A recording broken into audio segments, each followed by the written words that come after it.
د طالبانو ځوان د دفاع وزیر سرپرست مولوي محمد یعقوب مجاهد پنجشیر ولایت ته سفر کړی. د دې خبر اړوند تازه جزئیات هم دې ویډیو کې وګورئ او چینل سبسکرایب کړئ.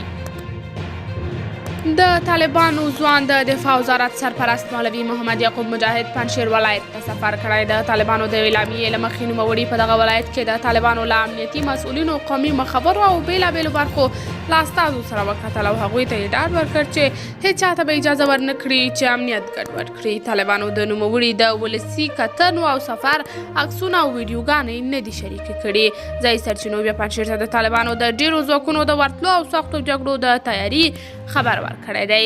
داسې ادعاوې هم شته چې د طالبانو له لوري سلګونه کورنۍ په زوره کډوالۍ ته مجبوره شوي، خو طالبانو دا ادعاوې بې بنسټه ګڼلې دي. دا سفر په داسې حال کې شوی چې له پنجشیر او ځینو نورو ولایتونو څخه د طالبانو خلاف د بریدونو د زیاتېدو خبرونه ورکړل شوي دي. قدرمنو لیدونکو، تاسو د دې موضوع په هکله څه نظر لرئ؟ نظریات مرا سره په کمنټ کې شریک، ویډیو لایک او چینل سبسکرایب کړئ.